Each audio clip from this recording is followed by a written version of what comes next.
Hi, everyone. It's Kelly Carlin-McCall, and going to spend an hour here alone with Jay Kogan, and please just help me. Don't be alone with Jay Kogan. Yo, hello. I'm Jay Kogan, and you're listening to Don't Be Alone with Jay Kogan. And I'm so thrilled you're here.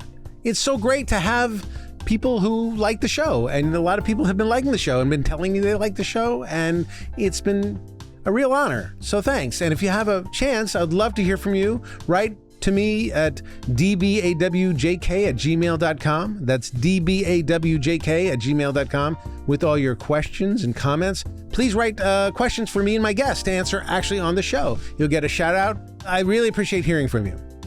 Today we've got a really interesting guest. Her name is Kelly Carlin-McCall. She is the daughter of George Carlin, and interestingly enough, she sort of had to figure out who she is being in the shadow of a very famous father. We have a lot to talk about because I grew up in the shadow of my not quite so famous father, but a very popular and well-respected comedy writer named Arnie Kogan. And then when I became a comedy writer, it was difficult to sort of find my way and be separated from him and his name, even though we share the same name. So, but you know, people know him. He had a reputation. He has a reputation of being a very funny guy, very great professional guy. And you know, who am I when I started to do this job? How do I differentiate myself from him? How do I incorporate the things I love about him into who I am? And how do I manage to not feel shitty about all of it? We'll talk about that with Kelly Carlin-McCall right after this. Don't be alone with Jay Kogan. You're Kelly Carlin-McCall. Yes. Yeah. I knew you as Kelly Carlin, but you're Kelly Carlin-McCall. Yeah, I was Kelly Carlin-McCall before. Mm-hmm.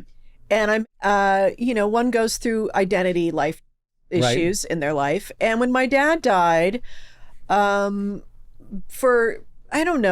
for ease or just more straightforwardness, because I knew I was doing a solo show about our family, some people were like, well, and I was like, yeah, that's fine. And I don't know if I really should have ever taken the McCall away. Right. The problem with being a woman is no matter what, your last name is not, you are being handed to it by, unless you're a lesbian and want to choose your wife's name. Right, or the kid of a very super liberal couple. Yes, yeah. Right, exactly. But it's not yours anyway. So it's always a putting on of identity in some ways. Right, but I mean, my name is not mine exactly. Right. Kogan is Cohen, and somebody gave somebody a Cohen name somewhere down the line. I don't know how. Right, exactly, yeah. Exactly. So the reason I've been adding the McCall lately is because I am myself feeling like I'm circling back around to that woman I was right before my dad died, which was not necessarily in the public being someone's daughter, first of all. That just happens to be part of my life. Mm-hmm. And I am a person who's philosophical. I studied Jungian depth psychology, Zen Buddhism. I'm a deep thinker of that kind of thing. And also I like to help other people utilize that kind of stuff to make a shift in their own life, some sort of transformation.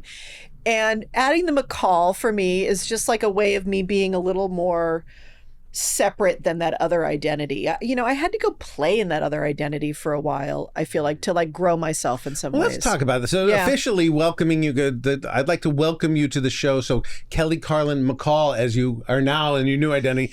I know you're kind of famous for being George Carlin's daughter. Yep. Don't Be Alone with Jay Kogan is about me asking other people about my problems. I love that. That's my favorite thing to talk about is other people's problems. Well, here you go. I'm here for it. You do this professionally, but the problem I have is part of my life I've lived under the shadow of my father, who's a comedy writer named Arnold Kogan. And or Arnie Kogan, as he's known. And he's very good comedy writer. Still here, still with us. No longer really writing comedy, but when I meet people, like, oh, your dad, he worked for Mad Magazine, and oh, the Kevin Show, and oh my God, so So at the beginning of my career, I was Arnie Kogan's son. Yep. And still to this day, I'm living a little bit under the shadow of Arnie Kogan's son. I feel like I've made my own name and done other things. I would say so. But I get it. You know, but like it never really sticks in some way. And I meet people, and they're if they have experience with my father, it's a lot about him. Yes. And it's a lot about their perception of him is somehow automatically reflected on me. Yeah. And which is great in this particular case because my dad's a lovely guy, right. Silly comedy. He used to fall into writers' rooms. He just literally would fall. He would put whipped cream on his face. He's very silly to them. Shtick. He likes some good shtick. Very goofy, sticky kind of guy to them. To me, he was a little bit of a stern dad. Like, there's a different.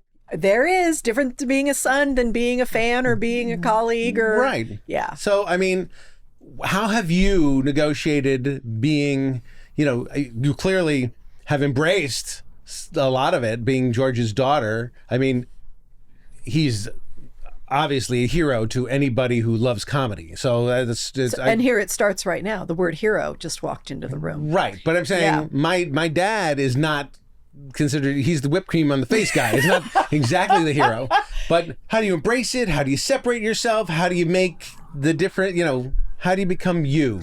Yeah. So what really happened for me is when my dad died, it all changed for me because I didn't realize before that. I think it was really unconscious for me negotiating that space of being his daughter. I didn't really see it out loud or in front of my eyes about how it was affecting me. I just was like, oh, this is just the way it is. So growing up, my mother and I would walk into a room with my father and my mother and I would be completely invisible. Right. And that affects a person. Right. But wasn't there always like one person who would come out and talk to you? And yes. I always noticed, even that when I was a kid and people would talk to my dad, there was always one really perceptive person who saw, oh, there's human beings there being ignored, and let's say hi to them. Yes, thank you for those enlightened people in the space who actually, because they weren't caught up in that moment of that thing that happens when the shiny person walks in the room. And we all do it. It's a natural human response of, oh, shiny person, charisma, whatever that is, right? Oh, the person that was on the stage with the light on them. Yeah. There's something very subconscious, archetypal about that thing, that setup, right? I know that feeling very well because when I walk into a room now, people immediately go to the other person in the room. They go surround the person who was already there, who they were ignoring, but suddenly he or she gets all the attention. So it's almost like a repelling against you. It's so interesting. My shining star works in the reverse way. Yes, exactly. It's all right. I'm cool with it. It is. I'm cool with it. It is. It's interesting. So there was that, and then my dad died, and then. By the way, sorry. Yeah, thank you. Yeah. I mean, I it's been appreciate. a while, but whatever. You say my dad died, I'm going to say condolences. I appreciate that. And what was weird about that time was also it was a year where really social media started. Yeah. It was that same year. And which was this thing that walked into our lives. Suddenly we're talking to strangers, complete strangers, and then people kind of finding us who are not so strange, but we haven't seen in 30 years or whatever it was. But suddenly there's a lot of strangers, and I was missing my dad a lot and really felt, and I'm an only child also. And with my dad's manager, we had already had two things lined up that were happening. Well, one thing for sure, the Mark Twain Prize happened, and they gave it to my dad posthumously. So my dad got the news, and then 10 days later he died. And then a month later, the producer's like, we're doing this, and you're the person, Kelly, who needs to produce this with us, to help us. So I immediately was invited into that world and very protective of my dad. Sure. So protective, because he was very protective of himself in a lot of ways, of how he was portrayed in the world. He controlled that a lot. What's your perception of how your dad wanted to be perceived as a performer when he was alive? What was the image or the zeitgeist or the thing that he was protecting? I think he wanted to be seen as independent. I think he wanted to be seen as a thinker, a writer thinker first. I mean, he said some of these things out loud. That's how I know them. I didn't have a lot of conversations, but just from my observation. Also, he didn't want whatever was going to be put out in the world, it had to be real quality. Yeah. And he didn't want other people's fingers all over it. So we had to make sure that whatever we put out was pure, and it was a pure reflection of him. The part that I got to add to it in my own process was getting to bring the human part of my dad to it also, which is kind of the second part of the story. But really just knowing that, like, I'm his only kid. I'm already stepping into legacy stuff. Right. Social media is happening, which then immediately became the thing where was people were wanting to give my father love and adoration. And I was the only human on earth to receive it. Right. Part of it was they wanted to say something about my dad, how much he had meant to them, A, B, and C. And all I needed to do was receive it. At first I thought I needed to do something with it. Right. But then I realized, I just need to receive it and say, oh, thank you, or something like that. It's kind of I think of it as a pass through. I would go like, thank you so much. And then I would just like psychically in my head, like, and hand it back off to dad in some ways. But it's that whole transaction, you're not being seen in it at all. Right. And that starts getting complicated pretty quick. All right. Well, that sucks. I mean, I'm silly that at a certain point, if you are, hey, let me just talk to you about your dad who's been gone. Like, no. What about you? Well, and what about your dreams, your desires, your creativity, your writing? Where does that fit in? And I think in that moment when I feel I'm in a situation with a person like that who cannot see me at all, I realize that's their limitation. That's the encounter that's going to happen, and I thank you, whatever, and I try to kind of move on quickly because I can't control what these people are projecting onto me. Right. Now, I think part of in general, when my dad died, I realized as a person and as having my own experience in my life, I was invisible and I let myself stay invisible in a way. Like I had a whole life that I didn't share a lot with people because, well, first of all, during some of the years of our life, it was a little complicated. Right. Sharing was not going to be a good news thing, a good thing. But I did feel invisible. And years before my dad died, I went to see Spalding Gray. And my life got turned upside down because I saw a person go on a stage, unlike my father, and like kind of unzip themselves and say, this is going on in my inner world. This is a great story I have to tell about it. But I'm kind of a person that's, not always sane. Right. And none of us are always sane.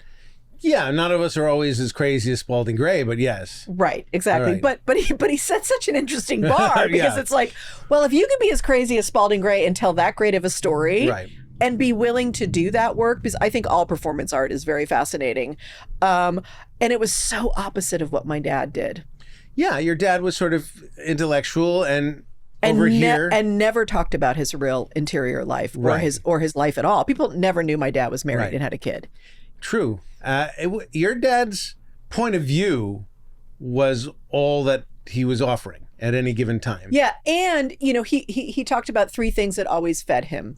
The big things going on in the world, the little things between us that make us human, but it never talked about his particular humanity. But he would talk about, which happens every day when I do it, you go into the loaf of bread and you go past 2 or 3 pieces because you're going to leave those pieces for the other people in the family. I'm taking the good bread. Right, sure. Those little small moments, observational comedy. I like the bread heel. I do. I'm one of the few. So does my husband. Yeah. Which, good marriage for us. Like exactly. Really excellent. But he didn't do the personal things. Of course, his other obsession was words. But I'm a different human. And so I always knew that I wanted to talk about my story of being a human, being sort of broken all the time, as we kind of are, and finding my way through that. Yeah. And so when my dad died, I had earlier wanted to do a solo show, made my dad uncomfortable. Okay. because I talked about the addiction that my parents went through and stuff like that and how it affected me and all of that. Right. Nothing that wasn't known to the world. But I think part of my way of getting to show up in the world it was this urge to tell my story. Yeah. That authenticity is, I think, the only thing that people crave. Yeah. So what's interesting what you're saying about your dad's stuff, which is even though he's talking about ideas, ideas, we got a sense of his authenticity 100% through that, through those ideas.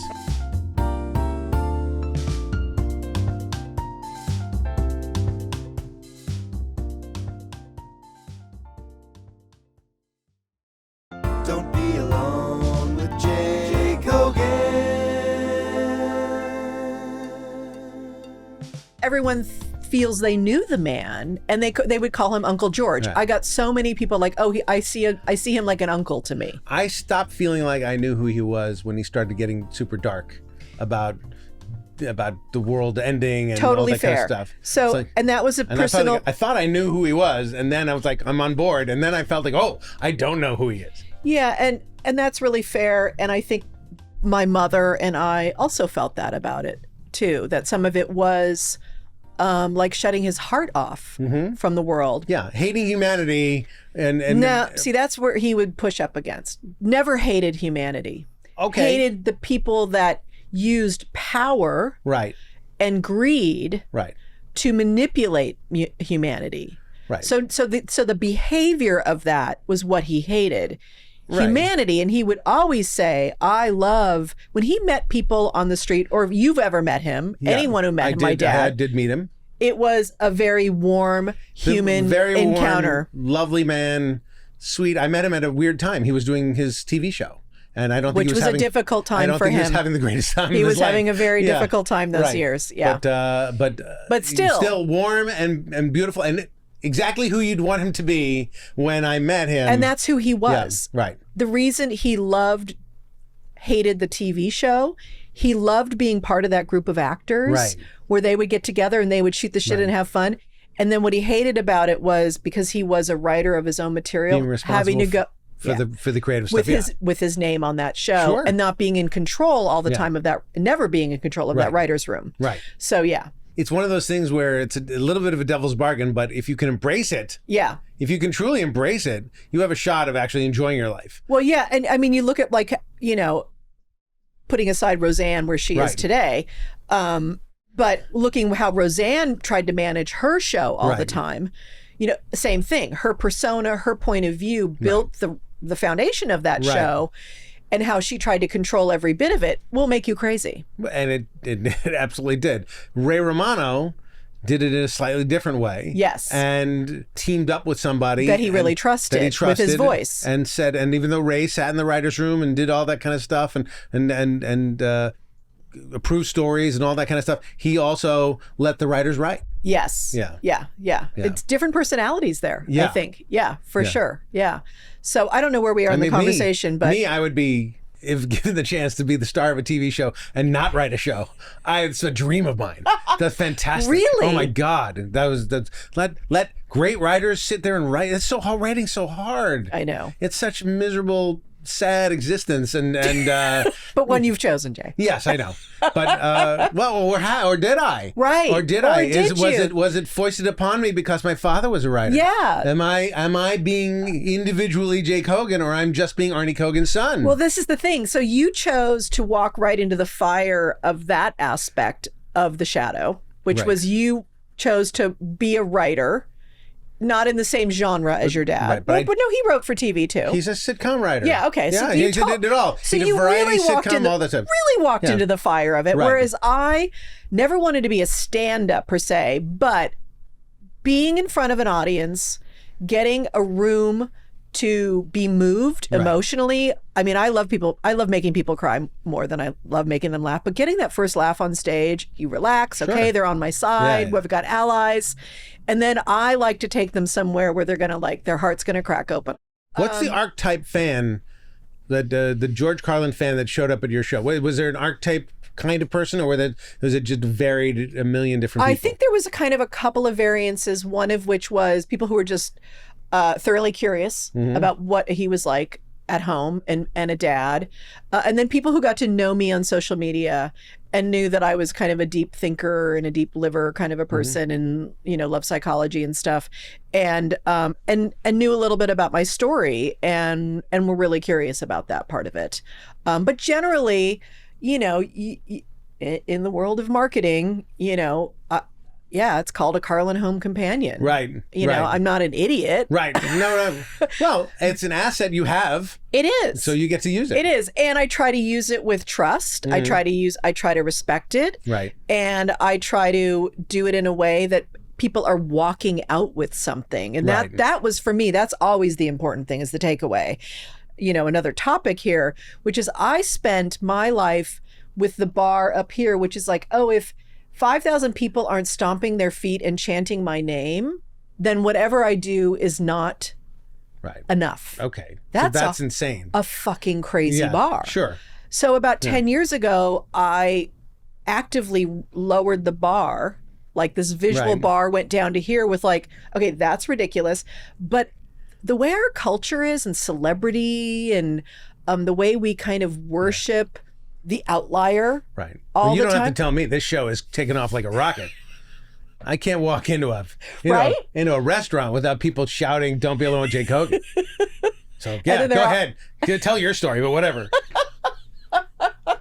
And so it's that fucking ego that you have to deal with, that part of you that wants to go, but this thing up here, this is the only... Wait a second. As a first-hand person, like in the front row seat of fame, you can see how stupid it is. I don't want it. Yeah, I don't want it. It's Bad. horrible. It's horrible. Not only that, it's fleeting. Yeah. Not only that, it's based in some weird, people, weird whimsy that comes and goes, and it's not a true value, not a sense of true value of anything. Yes, it's very, I think it's very hardwired into people. It's very archetypal. Like we need something, a God. It's the same. We need to lift it up, and then we need to smack it down. And we need to smack it down to make it human again. Who wants to be part of that? Not at all. Right. And yet I think the 4-year-old who saw her daddy on TV and saw some sort of power of that. It is an ego. It is ego's the thing that gets attached to that, which is, I want that power to make 10,000 people laugh. That must feel amazing. And I've been in rooms where I've made 500 people laugh, maybe 1,000. I don't know how many. But there were 10,000 in the room, and that was sad. Well, yes. Only 500 people laughed, but it's all right. It was really awkward. Better. It was that smattering of applause. Exactly. That's really hard. There's people laughing hard. Ha, ha, ha. Because it was pity. Nothing better than a pity laugh or a pity fuck. There you go, people. I'll take a pity fuck, by the way, any day of the week. Any day of the week. If somebody's I'm just doing this out of pity, fine. Okay. Now, what did you think I thought this was? It's like pizza, right? The Woody Allen line. Exactly. Pizzas will go to any time of the week. Even bad pizza, still pretty good, decent pizza. I always wondered why people were like dissing pity fucks. Like, that's fantastic. Oh my God. Anyway, okay. There's also the adjacent perks that come through life, Tyler. No, famous adjacent, which is funny. I call it that too, Jay. Okay. So all right. mine meld here. All right. Famous adjacent is fucking awesome. Yeah. Because you got none of the work. You got none of the hassle. You don't have to be the famous person.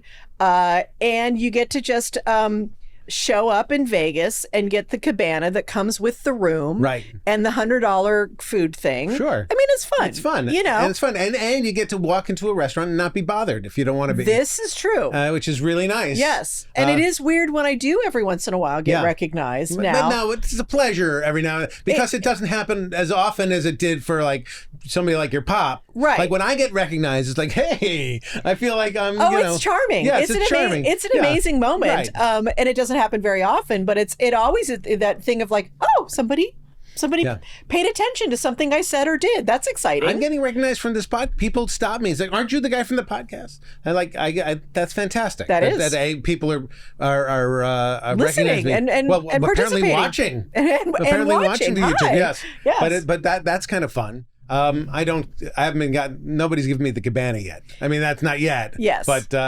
writers, the sons of writers never got the cabana. No. Yeah. We never got the cabana. So let me ask you some questions about the ebb and flow, being the child of somebody who goes through an ebb and flow of their career. Yes. In other words, the ups and downs, the whole family is writing out Yes. ups and downs. Yes. Were you aware No. of ups and downs? No. I mean, yes, arguments about money would happen at different times. Mm-hmm. But one thing I was not aware of my dad was my dad's emotional, internal, artistic ups and downs. He was just the guy who was packing and going on the road and doing another album. And I would go to concerts and it seems like everybody was happy. But he definitely went through, which I think Judd did such a beautiful job of telling that story in the documentary.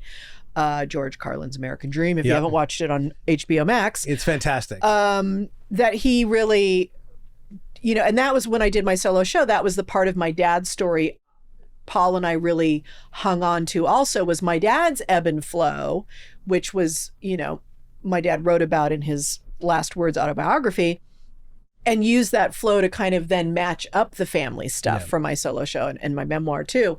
So for me, my dad never talked about his artistic process with me. He never talked about any of that stuff.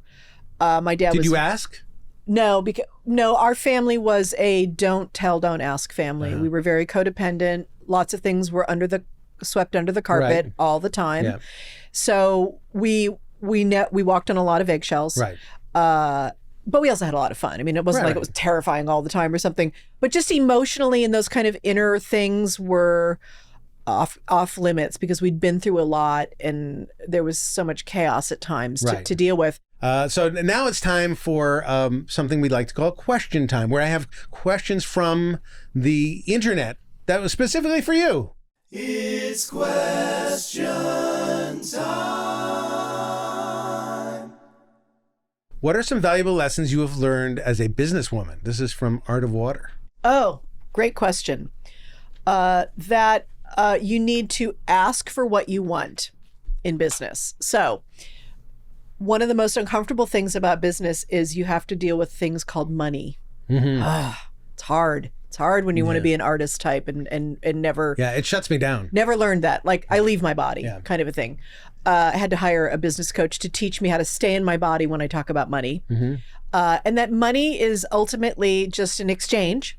So learning to ask for what you need as far as like, oh, this is what I need to make this amount of money this month. Therefore, I need this kind of amount of business, people, clients, whatever it is, services, products to sell. And that you need to have the courage to ask people for that amount. When your agent makes the negotiation for your next deal on a TV show, that's what your agent's doing. Yeah. At a certain point, they're saying like anything, but sure. Like if you're at a store and there's not a lot of customers and you have a piece of pottery marked for $300, you might mark it down a little bit. Yes, but ultimately business capitalism is about exchanging a product or services for, unfortunately right now, still money. Right. That's how capitalism works. So I had to wrap my head around the fact that growing up being a radical anti-capitalist in my family, my whole family was that. My dad made decent money, but always threw it away. He was very bad with money. My dad, he died in debt. I had to learn that I don't get to change capitalism. I still have to pay my mortgage. Right. So therefore, if I'm going to offer services, I do have to charge an amount that it makes sense. Yes. That will support my living on the planet. Right, and make it worth your time. And make it worth my time. Yeah. And that took me a while. So that was from my artistic, woo-woo, spiritual girl thing and radical to, oh, it's an exchange and it's called capitalism right now. I wish it wasn't, but that is. Am I being Jeff Bezos when I charge money? Am I being like a greedy motherfucker? Mm-hmm. No. Right. So you felt guilty. See, I have no guilt about what I charge. Yes. I don't feel guilty at all. Felt guilty for a long time. No longer do. Good. Yes. Right. Got over that. That's a good Yeah. lesson. So no guilt about what you want to charge is important for business. A viewer named Dan Pasternak. Yes, I know the Dan. I'm sure you do too. Yes. You are both blessed with legendary funny fathers. I'd love to hear memories from both of you of what you remember making them laugh. P.S. Kelly is a wonderful human, as are you. I love you both. Aw, All Dan. right. Fuck you, Dan Pasternak. Yeah, fuck you, Yeah, fuck you, Dan, Dan Pasternak. Pasternak. So what made your dad laugh? I would make my dad laugh with my Ethel Merman imitation and doing all the Carol Burnett characters. Okay. I was very much a character actress at between ages 7 and 11 in my house. Comedic character. I could do many of Carol's. Great Ethel Merman. There's no business like show business is what I would sing to him. Made my dad laugh all the time with stuff like that. So always a joy. I made my dad laugh by doing an Anne Margaret dance. So when I was a little kid, I saw Anne Margaret dancing this wild jazz kind of dance. I remember her dancing crazy. And Kristen Wiig actually has done this on Saturday Night Live, but I did this years before. I'm not saying directly that Kristen Wiig stole it from 5-year-old Jake Hogan, because she wasn't alive at the time, but maybe it's in the zeitgeist. Anyway, I did sort of a crazy modern dance of Anne Margaret dancing. It made my father laugh every time. And the best thing in the world is making these dads laugh.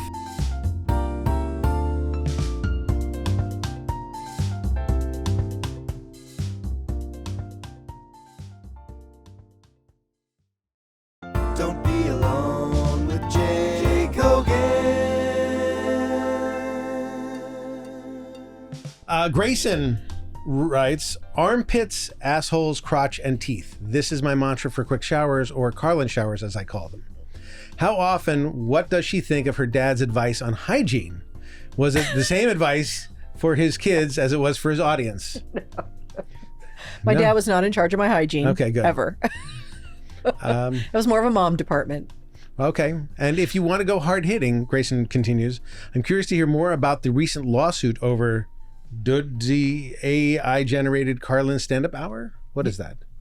Oh, you don't know? No. So in January, I woke up on January 10th and someone tweeted or sent me a note or something and said, hey, I just saw the new George Carlin comedy hour. And I'm like, excuse me? What? So these two comedians have this podcast called Dudesy. Mm-hmm. And the premise of the podcast is there's two comedians and there's an AI bot is their third partner on the podcast. Mm-hmm. And this AI bot generates content, but they like hand all of their like phone and their life and their emails and everything. So he gets to know them and know their life. And then he creates content through that. The AI bot showed up on the podcast that week and said, I ingested everything that George Carlin had ever did. And I've written a 1-hour George Carlin comedy special. And here it is. Okay. So obviously, I went through all of that. I was on TMZ within 24 hours talking to Harvey about it. Mm-hmm. Put out a big statement on Twitter. The statement ended up reaching a ridiculous amount of millions of people. I mean, this thing went crazy viral. We ended up trying to get a hold of these people. Never did. I tried to DM them on social media. They never contacted me. Got a lawyer. We decided to do a lawsuit, not just a cease and desist, because we were really worried about the AI aspect of this. And we knew we were the tip of the spear. Right, of course. On this. This is an important issue. Yeah. The minute we the minute we did the lawsuit, I always use the word drop, 24 hours later, New York Times article comes out where they talked to the New York Times reporter, their representative did, and said, oh no, there was no AI bot. There is no AI bot. That's a bullshit premise of the podcast. And the comedians wrote this. Okay. Instead. All right. So now there's still a rights of publicity, name and likeness thing. Right. But now there's this new thing that we've discovered and we're trying to work on, which is, but now this thing is on the internet. And in the future, it waters down my father's value, intellectual property and value. And if AI bots consumed it in the future, they would think that's George Carlin and all that kind of stuff. So there's all this new kind of part of it. So that was part of it too. And we have settled the suit. I'm not allowed to talk about the particulars, but one thing that was part of it was them taking it down. They did anyway right away because they got a lot of flack right away. Well, good. I mean, people shouldn't be able to usurp people's personalities and or intellectual material. And what I find is fascinating is it was egregious when I knew an AI bot had done it. Yeah. It became even more egregious Right. when two comedians were hiding behind an AI bot and thought that they could write an hour material of George Carlin's and pass it off. Right. It's all very strange to me. It is strange. And if I wanted to do my one-man, Rodney Dangerfield show, as I would probably ask the Dangerfield estate. You might want to do that. Yeah. If it would be okay. And then it would say something like starring Jake Hogan. Right. And I would expect to be sued if I did not get the permission of the Dangerfield estate, because it's not a public domain issue. It's a very strange thing because they did not use George Carlin's words, but they used his style and the back of it. They did an animation, not an animation, but a picture, an AI generated picture of the back of his head with an audience. And they did use an AI generator to create his voice. So someone read the script in and then they tried to make it sound like George Carlin. Right. And so that thing we talked at the very beginning of the show about why I wanted to protect my dad's legacy, there you have it right there. That makes sense. Yeah. That's horrible. It is. And I worry about that all the time. I worry about what it is that the computers will spit out as in the name of, this is just like the other thing. And it's not. It's not. Yeah. It's not. Curtis writes, what's the most play you ever got out of being a Legends kid? And what's the worst part of it? Well, we kind of talked about that a little bit already. But was there one great thing? Was there one great moment where I do have to say this about, it's going to make me cry. You had Judd on earlier, and I don't know if you guys talked about the doc or not. Or we did a little bit. Yeah, a little bit. He's got so much work to talk about. Yeah. But what happened with that whole thing and me walking through the fire, Jay, this is the biggest gift out of all of it. Because I decided to do my solo show finally and tell my story, and then St. Martin's Press came to see my show and gave me a book deal, and I got to write my memoir. And then all that kind of ran its course, and that's all great. And then I decided, I'm going to write another book about something else, or my next kind of thing I do want to write more about is this very thing we talked about, which was me walking through the fire of the shadow and the light. Right. So I'm kind of working on that in a lot of different angles right now. Anyway, what happened was though, then we got this deal to do the HBO documentary. We hired Judd. I'd been working with a producer for a while, trying to figure that out. Hired Judd. And then 2 weeks later, COVID hit. Right. So thank God we had a good archive. They had to go do the archives anyway. Right. They interviewed me twice. Wayne Fetterman, another one of your guests, as we're just going to make this is the full weird 6 degrees of no separation. Right. Wayne shows up. It's during COVID. He's got my memoir in his hand. He's got it postmarked and stuff like that. I'm telling a story or something. I think it's 1967, 68. And Wayne's in the back, 1968. Right. That's my personal historian. It's all, that's probably the biggest perk. I have a personal historian now. Then I say to Judd, you go do. Your people are geniuses. Right. After the Gary Shandling thing, and I was friends with Gary, I know what they did with that. Yeah. Beautiful, beautiful, beautiful. I said to Judd it was the best thing he ever did. The Gary Shandling thing. Incredible. Yeah. Absolutely incredible. Especially knowing, if you know Gary and his heart, it's just so beautiful. So then the rough cut shows up, and it's hard. It's hard being a kid, and it's hard watching, because I know I talked about my family a lot during this thing. So, and I know where I kind of think I know, but anyway, it's hard. It's scary. Is it going to be good? Am I going to hate Judd now? Whatever. Rough cut comes. I say to Judd, I'm going to need a few days to watch the 4 hours that this is. Right. And I'll probably need some therapy and methadone. Right. Watch the first 20 minutes. I'm engaged. It's incredible. Watch the first hour. Holy shit. Watch the second hour. I turn to my husband and I say, I'm kind of in this. Right. Right. I'm kind of the keeper of the story. Mm-hmm. And the instinct I had, this is where I'm going to tear up now. Okay. Tearing up moment for Jay. It's okay. To tell my story 2 years after my mom died, this is part of my story in the memoir, and it made my dad uncomfortable, and I put it on a shelf, and I went to study Jungian depth psychology and got my master's and all of that in my life. Got to feed another part of my life. I turned my back on my creative life in some ways. But my instinct when my dad died to go and tell this story finally, to walk through the fire. And then it comes out and it's so beautiful. It's so beautifully done. Yeah. It's so powerful.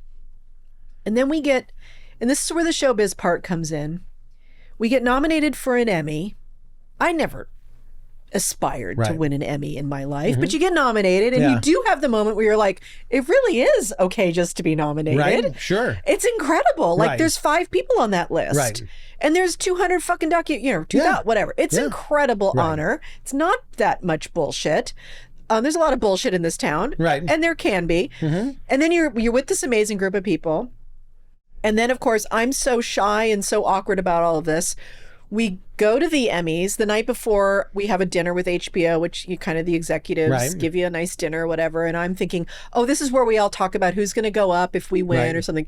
None of that ever happens because we're too cool for that. And I'm dying inside. Like, oh, what do I do? Of course, my dad taught me to be prepared. I write a long speech in case I'm going to do it. I write a short speech. And I also prepare that my dad never won an Emmy. So why would we win an Emmy now? Right. We win. Right.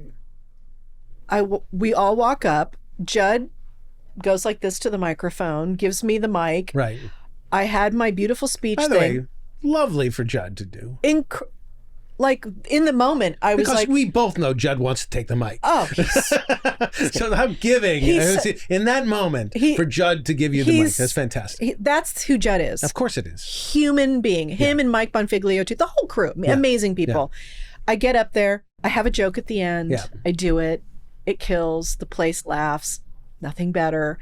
You get the Emmy. Right. You get to walk around with it. You get to take it home. That urge, that human urge to tell my story 20 some odd years earlier, to see how it affected the arc of that documentary without me doing all of that work to tell my story, that documentary would not have been the documentary it is because no one knew that part of the story. Right. And I know that the reason it did so well and people love it so much is because they get to see the heart of George Carlin. For sure. On top of everything else. So for me, that is the biggest gift that all of this has given to me. Well, that's a great gift. And it was a great show. And I I'm loved it. A total wreck here. That's okay. I'll snap you out of it with, this is now time for listener mail. Now it's time for listener mail. Dear Jay and guest, what's the hardest part about separating your life from your art and yet incorporating your art into your life? Signed, Winona, not that one. I didn't know if they meant Winona Ryder, Winona Judd, but it's not with either way. It's not that one. It's not that one. Yeah. Not those ones. Not those ones. So that's a good question. What's the hardest part about separating your life from your art and incorporating your art into life? Well, I try to look to successful artists for that. And you know, I wish it was as easy as like, oh, I could just live my art and be that person all the time. But I think as you age, it gets easier. For me, it does, at least. It's like my art is a part of who I am, and I can't separate it out ever. Right, but it seems like the things that you've done are about incorporating art and life into one thing. I think integration is everything for me. So it's always been about, you know, how do I make sure that all of me is showing up in the moment? And sometimes it's more art oriented and sometimes it's more the other thing, but it is just who you are ultimately. What about you? I'm very good at separating my life into art. In other words, I'll take my experience and then I'll heighten it by putting it into the lives of characters that I'm creating who are not me. Yeah. In other words, so if somebody's having a difficulty in their life, in my case, like if I'm having a weight loss thing, I might change that to somebody having cancer. Yep. Like in other words, I'll heighten the struggle. Right, the internal struggle. Right, and give it to a character like me in some ways, but very unlike me in other ways. So I can otherize it. And it's easier for me to do that than it is to me just like, well, here's a biography of Jay Kogan, because that's boring. I really believe that people would be bored to I don't think so, because you talk about your life on here. And, and I can actually see people sleeping out there. Like, it's crazy. I can. You have that quality. Yes, the romper room mirror aspect. And then the second part of the question, how do you incorporate your art into your life? I'm not sure I do. I think that I express my art and I live my life, and I'm not sure I go through a lot of trouble trouble saying, well, I wrote this great episode about something, so I better live that life. I do ballet jetés around my kitchen. Okay. All right. Good. Yeah. Fantastic. Yeah. So you've incorporated it. It gets a little messy. Yeah. But dinner's pretty good, though. And I'm a star. No, that's fantastic. Well, now it's time for the moment of joy. A moment of joy.